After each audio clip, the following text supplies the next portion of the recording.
continuar falando de eleições, puxando o gancho de eleições aqui para o contexto Metrópolis. A pesquisa BTG Nexus, que foi divulgada nessa segunda-feira, traz o impacto político do tarifaço de Donald Trump contra o Brasil e a corrida presidencial de 2026. O levantamento mostra que a maioria dos entrevistados atribui mais responsabilidade a Flávio Bolsonaro pela medida dos Estados Unidos do que ao próprio presidente Lula. A pesquisa também aponta o aumento da rejeição de Flávio, que chegou a 52%, enquanto Lula manteve 47%. Marcelo Tokarski, que é o CEO da Nexus, explica o que os números revelam sobre o cenário político e eleitoral. Marcelo, muito bom dia. Obrigada pela participação aqui no nosso Contexto Metrópolis. Bom dia, Neila. É um prazer falar com você e com os telespectadores aqui do Metrópolis. Olha, dados muito relevantes aqui da pesquisa que foi divulgada ontem, eu queria colocar aqui no quadro, conseguimos, produção, colocar sobre a questão da certeza do voto. Isso é muito importante já nessa altura do campeonato, porque mostra que grande parte do eleitorado brasileiro já tem um nome definido para manter até o dia das eleições. Eu queria colocar aqui para quem está nos assistindo, para poder entender esse cenário que foi divulgado ontem na pesquisa. Então, está muito claro aqui, olha, 40% das pessoas que foram entrevistadas entendem que o presidente Lula deve ir com elas até o final. A pergunta é a seguinte: quem deveria ser eleito o presidente do país? Então, uma pesquisa que foi estimulada e mostra que 40% das pessoas entendem que o presidente deve ser o presidente Lula. E Flávio Bolsonaro, que está em azul, ficou com apenas 24%. Flávio ou alguém indicado por Jair Bolsonaro. Já mostra passos grandes, largos do presidente Lula à frente do Flávio Bolsonaro. Aí eu queria mostrar isso. Muito bem, obrigada, produção. Comparecimento do eleitorado declarado para 2026. Quem decidiu em quem já vai votar? Definição importante já, como eu disse, nessa altura do campeonato. Então, 88% já decidiram que vão comparecer para votar. Então, a gente tem 88% da população dizendo que vai votar. E aí, só 6% dizendo que provavelmente vai comparecer para votar. Então, a gente tem um número grande aqui de pessoas que vão participar do pleito deste ano aqui no país. E eu queria mostrar um outro cenário aqui, só para eu já começar a fazer a pergunta para o Marcelo. Vamos mudar a tela para mim, produção, por favor. Polarização política. Aí temos aqui a polarização política anti-Lula, a média ficou em 5,3%, e anti-Bolsonaro e sua família, a média de 5,1%. Eu quero já falar com o Marcelo, daqui a pouco a gente fala sobre rejeição, mas já quero falar com ele sobre o eleitorado já ter definido que vai participar das eleições deste ano e tem entendido que já tem um nome para levar até outubro como o seu. Isso é importante já nesse processo, porque já tem a definição de quem vai ser o seu candidato para 2026. Eu queria que você falasse um pouquinho para a gente sobre esse dado da pesquisa. Neila, esse dado que você colocou, ele é reflexo dessa polarização política que a gente tem no Brasil hoje. Eu chamo mais até de polarização do voto.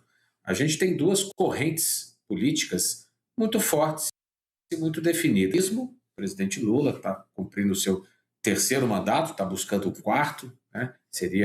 Já foi o primeiro a governar por 3 mandatos e quer um quarto governo, e os bolsonaristas, que, enfim, já tiveram Jair Bolsonaro na presidência e agora tentam voltar ao poder com Flávio Bolsonaro. Esses dois movimentos, eles têm mobilizado muito o eleitor. Quando a gente pergunta espontaneamente, ou seja, quando a gente não apresenta a relação de candidatos, só faz a pergunta: olha, se a eleição fosse hoje, em quem você votaria para presidente da República? Na nossa pesquisa, 63% das pessoas escolhem ou Lula, 36%, ou Flávio Bolsonaro, 27%. E esses dois vêm mantendo esse percentual muito consolidado. Isso mostra muito claramente isso que você está falando, da decisão do voto. Eu não preciso nem dizer quem são os candidatos, quase 2/3 do eleitorado vai para aí todos os cenários de primeiro do primeiro turno em quase todas as pesquisas. A outra coisa é a certeza desse voto. A gente tem um dado bastante interessante na pesquisa, que é quando a gente pergunta: olha, para o eleitor do Lula, você pretende votar no Lula e não vai mudar mais a sua opinião, ou você pode mudar a sua opinião até outubro? A mesma coisa para o eleitor do Flávio. De quem declara voto em Lula, 81% já dizem, olha, eu estou definido e não vou mudar mais meu voto. 77%, percentual muito parecido do eleitor do Flávio, diz a mesma coisa, né? E isso se explica por aquele gráfico que você mostrou ali, que mostram médias muito parecidas entre o grau de antilulismo ou de antibolsonarismo da população. Vou trazer aqui alguns números também que mostram essa divisão muito clara. A gente tem hoje 26% do eleitorado brasileiro que se diz bolsonarista convicto. O que é esse público? É um público que diz que não gosta do Lula, ou seja, rejeita bastante o Lula e não rejeita nada o Bolsonaro ou alguém com o sobrenome Bolsonaro. Isso dá 26% das pessoas, esse número aí que vocês estão colocando na tela. Um grupo de mesmo tamanho, 26%, são os lulistas convictos, portanto, rejeitam Bolsonaro e gostam bastante do Lula. Depois a gente tem outros dois grupos de tamanho quase igual, 7% de bolsonaristas convictos, de bolsonaristas por alternativa, como alternativa, e 6% de lulistas como alternativas. Esses são eleitores que podem até não morrer de amores pelo bolsonarismo ou pelo lulismo, mas a rejeição ao outro, né, fazem eles aceitarem votar ou em Lula ou em Flávio Bolsonaro. Se a gente somar 26 com 7, a gente tem 33%, 26 com 6, a gente tem 32%, ou seja, 63% do eleitorado, 65% do eleitorado, a gente já tem ali uma propensão a votar num candidato ligado ao lulismo, aqui no caso o presidente Lula, ou ligado ao bolsonarismo, que é o filho do presidente, o senador Flávio Bolsonaro, do PL. O que vai definir a eleição é esse grupo que aparece aí à esquerda, né, em amarelo aqui na tela, 21% de eleitores não polarizados. Esse eleitor é um eleitor que nem rejeita demais, mas também não é um apoiador de primeira hora, nem de Lula, nem do bolsonarismo. É esse eleitor que hoje está votando mais no presidente Lula e dando essa pequena vantagem que o Lula tem nas pesquisas de intenção de voto. É esse eleitor que está em disputa. O restante é muito difícil de mudar de opinião, né? É um comportamento um pouco de torcida. Esses 21%, que são uma parcela bastante importante do eleitorado, são os eleitores que, de fato, tendem a pender para um lado ou para o outro. São eleitores que já votaram no passado no PSDB, já votaram no PT, já votaram no Jair Bolsonaro em 2018 para tirar o PT do poder, e em 22 uma parte voltou a votar no PT. Hoje a gente vai ter que acompanhar como é que essa turma aí vai se comportar até o dia da eleição em outubro, né, Neila? Marcelo, quando se iniciaram essas conversas de pré-campanha, muito se falava sobre a questão da rejeição, que tanto Jair, quanto Flávio, quanto o próprio presidente Lula têm rejeições muito altas. E a gente quer mostrar aqui também na tela essa questão da rejeição, porque o presidente Lula acabou se descolando também. Vamos colocar, produção, a questão da rejeição para quem está nos assistindo entender do que eu estou falando, porque é um número muito importante quando a gente tem um cenário extremamente polarizado. Mesmo que a aprovação seja alta, a rejeição também é. E aqui diz o seguinte, cadê, pessoal? Vamos lá. A rejeição a Lula se estabiliza em 47%, enquanto a de Flávio Bolsonaro volta a crescer e vai a 52%. Falando em potencial de voto, a do presidente cresce pela primeira vez, de 50% para 52%, enquanto o de Flávio encolhe 3 pontos percentuais desde o fim de abril. Então, a mudança interessante aqui na questão do perfil de rejeição, enquanto o presidente Lula está estável ali com seus 47%, Flávio Bolsonaro sobe para 52% dos votos. E aí vai minha pergunta para o Marcelo também. A rejeição por si só é um índice importante para quem vai votar tanto em Lula quanto em Flávio decidirem o seu voto? Neila, perfil de rejeição, ainda mais numa eleição em que o incumbente, ou seja, o ocupante do cargo, né, que atualmente é o presidente Lula, tenta a reeleição, é talvez o fator mais importante para a gente observar, ainda mais nesse ambiente tão polarizado. A gente começou a fazer a pesquisa, essa que a gente está mostrando os números é a 4ª rodada, a primeira foi no final de março. Lá em março, a rejeição dos dois estava muito próxima. Lula tinha 49% de rejeição e Flávio tinha 48%. Depois, as rejeições foram... A do Lula começou a cair lentamente. Foi de 49% para 48%, para 47%, agora se manteve em 47%. A rejeição ao Flávio ela tinha se mantido no final de abril em 48%, ela subiu 2 pontos, que está dentro da margem de erro da pesquisa, na pesquisa divulgada no final de maio. Ela tinha ido a 50.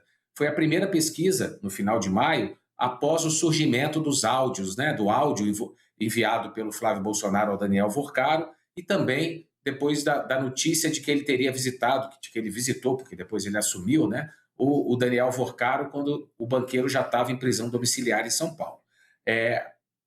A variação de 2% a gente não podia cravar ainda como aumento, porque estava dentro da margem de erro, podia ser só uma oscilação.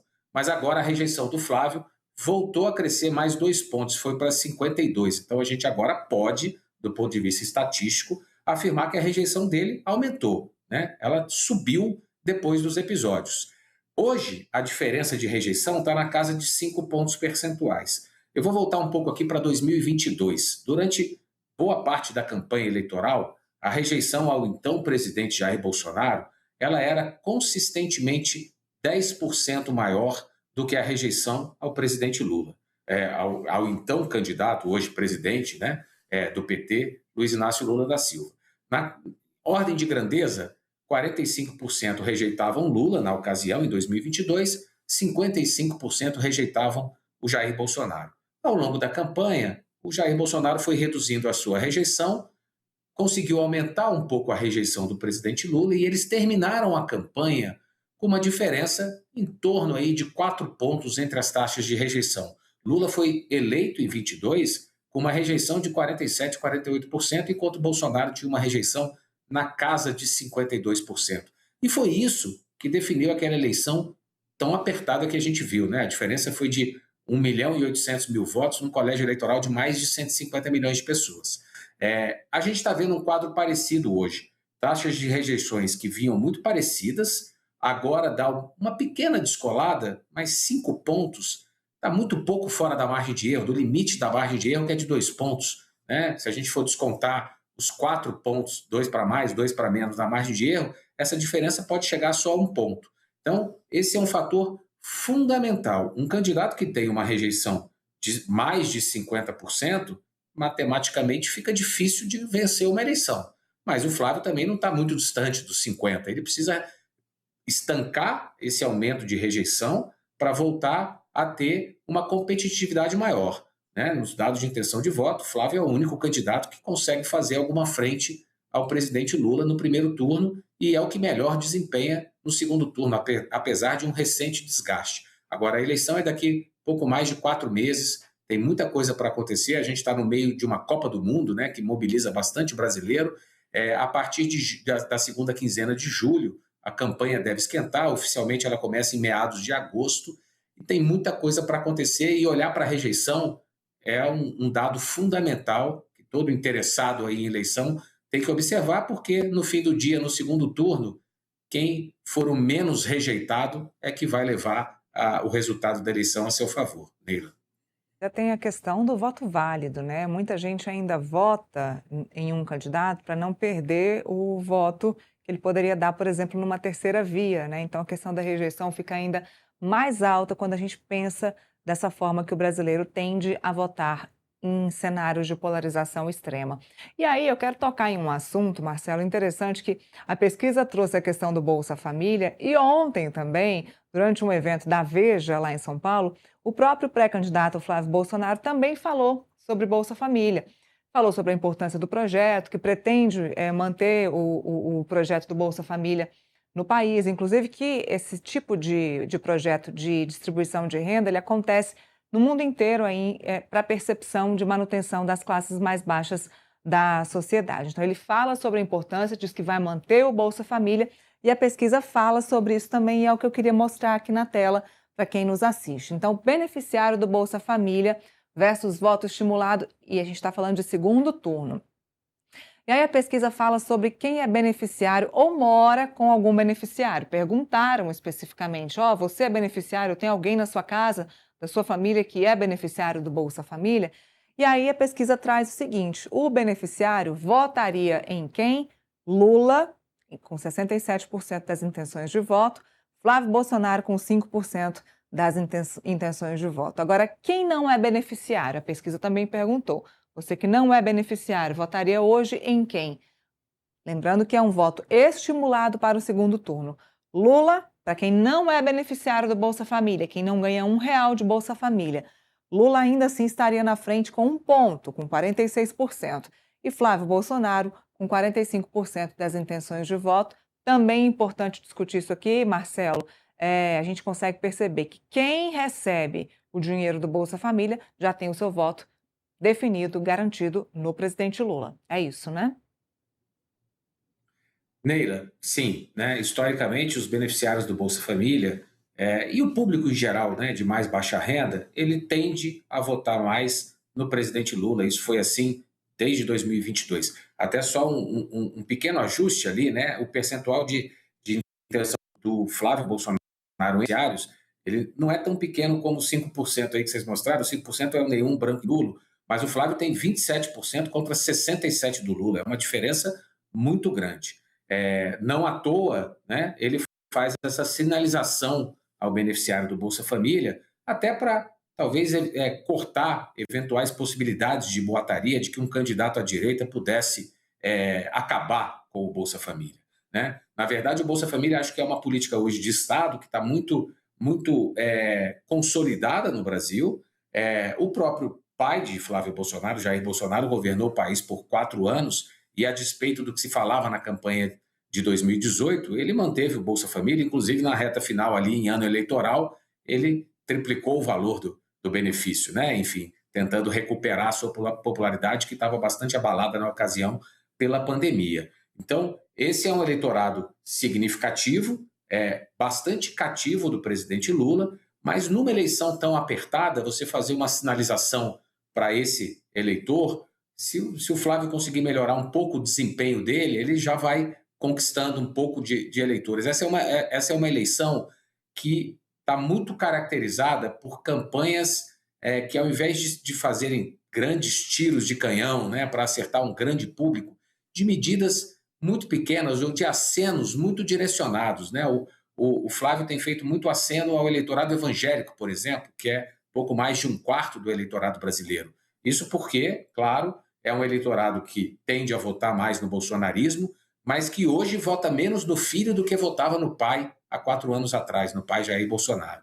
Lula, por exemplo, tem feito programas de governo muito direcionado a públicos que tinham uma resistência maior a ele. Por exemplo, pessoas endividadas, né, em dificuldade financeira. Lançou o Desenrola 2.0, lançou um programa de financiamento para carro, para motoristas de aplicativo, para taxistas, que todas as pesquisas mostram que é um público muito resistente ao presidente Lula. Então, é uma campanha de direcionamentos muito específicos, porque numa eleição tão apertada, tão polarizada, qualquer 0,5% de voto que se conquiste com um aceno, com uma medida, com uma fala, ou que se perca, se essa fala foi equivocada, pode ser um diferencial lá na eleição de outubro. Neila.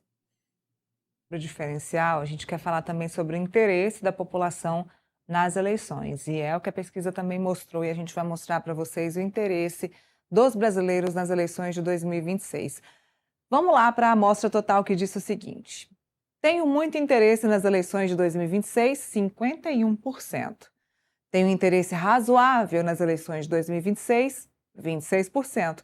Tenho pouco interesse, 10%. Não tenho nenhum interesse, também 10%. Então, a gente tem pouco mais, 1%, né? Pouco mais da metade da população dizendo que tem muito interesse nas eleições de 2026. Aí a pergunta que eu faço para o Marcelo é a seguinte: os candidatos vão ter que batalhar e lutar para que essas outras pessoas, esses 26% aqui, 26 mais 10 mais 10, se todos esses eleitores não têm tanto interesse assim nas eleições, cabe aos candidatos fazer as pessoas ou buscar uma forma de que elas tenham interesse para ganhar esses votos?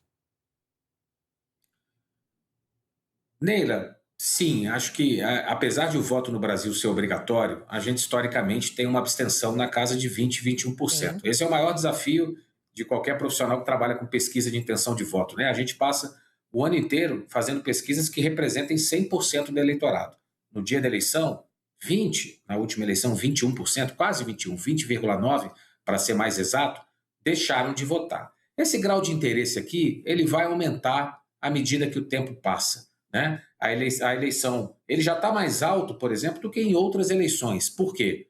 Por conta daquela questão da força do lulismo e da força do bolsonarismo, né? Tem eleitores muito engajados com cada uma das duas correntes, e isso já faz, a essa altura do campeonato, ainda faltando 4 meses, o interesse está até mais alto do que já estava a essa altura do campeonato em eleições anteriores. Agora, esse interesse, ele tende a crescer, né, a partir do final de julho, começo de agosto, quando a campanha de fato for para a rua. A campanha no Brasil, nas últimas eleições, ela tem sido mais curta. Antigamente, a gente chegou a ter 3 meses de campanha oficial. Agora, a gente vai ter 45 dias. A campanha começa ali no dia 16 de agosto só, com horário eleitoral, com o bloco na rua, propaganda eleitoral e etc. Né? Então, a partir daí, o eleitor vai ficar mobilizado, a eleição entra mais na conversa do bar, na conversa do almoço de domingo, e o eleitor começa, inclusive, até a refazer suas escolhas. Né? As pesquisas são um retrato de momento.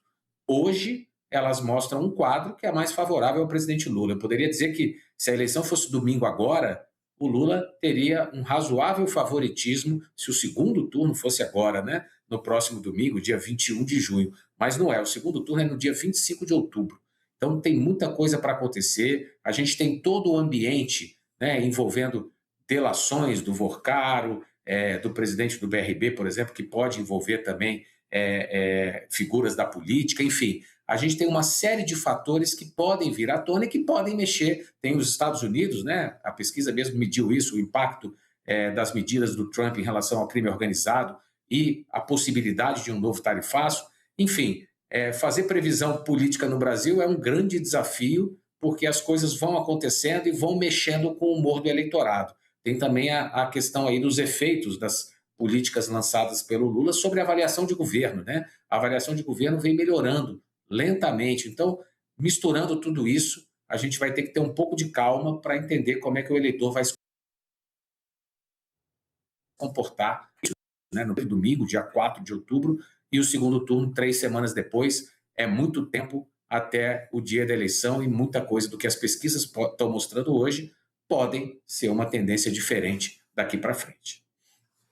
Para a gente finalizar, numa pesquisa tão completa e que mostra a fotografia desse cenário atual, o que é que você destacaria dessa pesquisa que trouxe resultados diferentes de outras pesquisas anteriores? Neila, eu acho que já falamos um pouco da rejeição, é super importante observar, né? A eleição em segundo turno, na prática, é um plebiscito se a população acha que Lula deve continuar ou que deve trocar o governo. Né? Se a maioria das pessoas acharem que as coisas estão indo de uma maneira razoável, opte-se por manter o que está aí. Se as pessoas acharem que não está bom, né, como aconteceu em 2022, a maior parte do eleitorado, não chegou a ser a maioria, mas optou por trocar o governo. A outra coisa é observar o comportamento do eleitorado em relação à motivação do voto. Tem um dado que a gente não abordou aqui, que para mim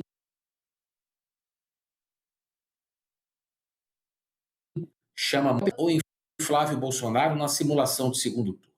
A gente faz a seguinte pergunta para o eleitor do Lula, por exemplo: olha, você está votando no Lula contra o Flávio Bolsonaro porque você considera o Lula o melhor candidato, ou só você está votando no Lula só porque você quer derrotar o Flávio Bolsonaro?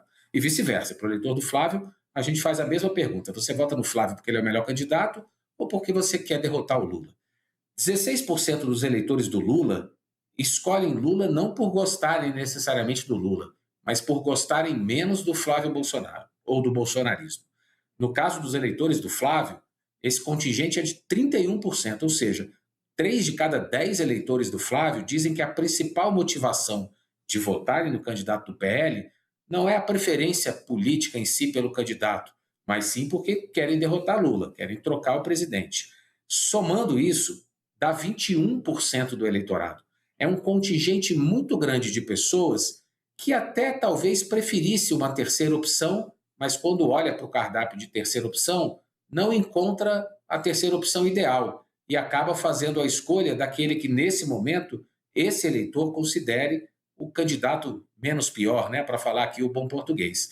E esse eleitor é o eleitor mais suscetível à mudança. Então, numa eleição tão apertada, você ter 20% dos eleitores que podem estar votando pelo ódio e não pela preferência, ainda é um contingente muito grande, a gente vai ter que observar o comportamento dessas pessoas, se elas continuarão fiéis a essa decisão de derrotar o adversário, ou se eventualmente elas vão tentar fazer uma outra aposta de primeiro turno. O problema hoje dos candidatos Romeu Zema, Caiado, Renan Santos, é que eles não têm uma massa crítica que faça esse eleitorado olhar e falar: olha, esse candidato aqui é uma opção. Né? Todo mundo está ali na casa de 4, 3%, ninguém consegue deslanchar. E isso é até um perigo para eles, porque na reta final, esse candidato pode acabar fazendo, esse eleitor, me desculpa, pode acabar fazendo um voto útil e optando, bom, já que eu vou ter que decidir no futuro entre Lula e Flávio Bolsonaro, eu já vou fazer essa opção no primeiro turno. É esse um comportamento que é importante da gente observar também ao longo das próximas pesquisas. Muito bem, a gente segue acompanhando. Te agradeço muito, Marcelo Tokarski, que conversou conosco aqui sobre essa pesquisa da Nexus, da BTG Nexus, que trouxe aí um cenário interessante e importante de intenção de voto e principalmente de rejeição dos dois maiores pré-candidatos até o momento. Marcelo, muito obrigada e até a próxima oportunidade.